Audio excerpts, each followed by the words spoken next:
My name is García, and I was deported to Mexico to the Juárez-El Paso border in 2018 after spending the majority of my life in the U.S. as a childhood arrival. I was born in Huerta Jalisco and taken to the U.S. by my mother at the age of 5 in search of the American dream.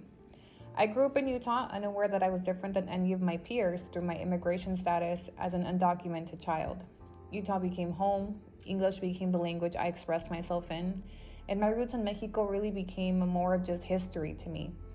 My mother was a single mother, undocumented, raising 5 children on her own.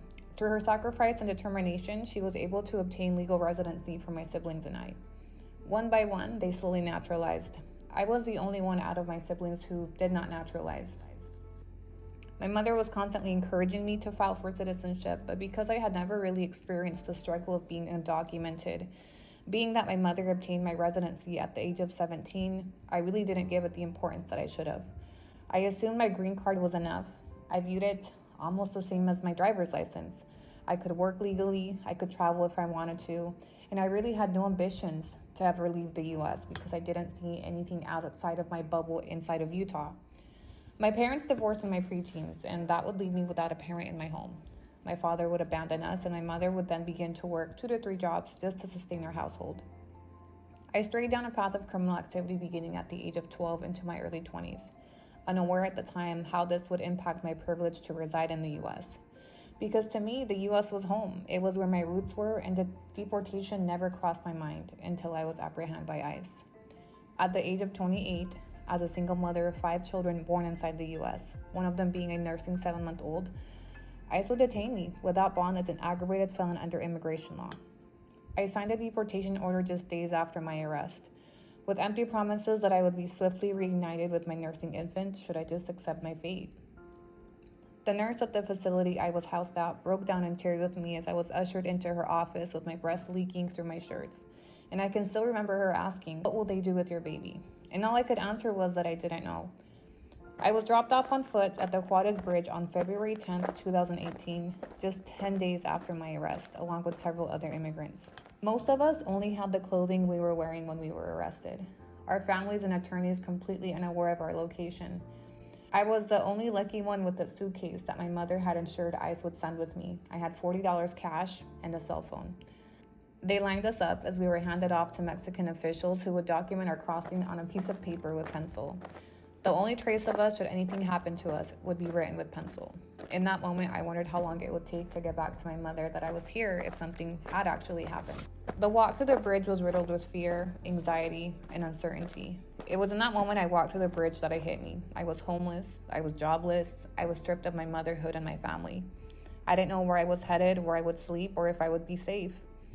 My motherhood would keep me in survival mode and the tunnel vision that I had to bring my kids home to me. Those first nights were difficult. I could feel my baby crying for me. And I felt like somewhere she was searching for me. It would be a year before I had her back in my arms. It would be a year I spent fighting from across the border to invoke my parental right to see my children. I reunited with my children in Ciudad de Mexico, and that was the beginning of our journey to make Mexico our home. My deportation taught me that home is not a place. Home is a feeling. Home is where we are all together. Home was my people, and home is wherever my children are. Wherever they went, my heart was following. It's been 6 years since I crossed on foot into Mexico at the Juárez border.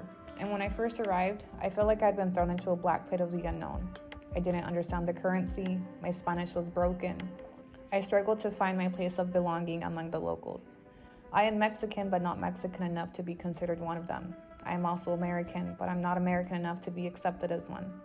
For 6 years, I have struggled with my identity as a Mexican-American rebuilding in my homeland. My children, all American citizens, have been relocated to Mexico and are plight to maintain our family together. And for 6 years, we have rebuilt our home in Mexico together, hoping to light the way for other families because there is life here and there's also opportunities here. Mexico gave me a second chance to rebuild after I took my life in the U.S. for granted, and Mexico gave me a second chance at motherhood. Deportation created a ripple effect that even 6 years later is still present in my family's lives, from my family members still inside the U.S. to my kids and I here in Mexico. The ripple effect impacted my oldest daughter the most, who is now 15 years old, with a story of her own. My name is Amaya. I am 15 years old and the daughter of a deported immigrant. This affected me in so many ways, down to when I realized she was never coming home, to having to put on a straight face for my siblings. Me being the oldest meant I had to step in more than ever before. Doing so has got my sister and brother to tell me that I have become a second mom for them. When we finally met up with our mom again, it came with the change of having to move to Mexico with her. Having to adapt to this change was hard, unlike anything else.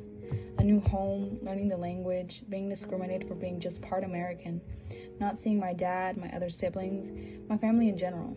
But I got through it because I had my mom and my family support even though they weren't there with me. My mom constantly tells me the one same quote: God gives his toughest battles to his strongest warriors.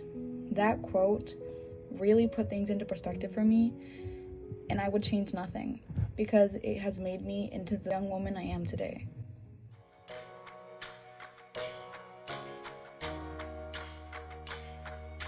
Home, a place where I can go to take this off my shoulders. Someone take me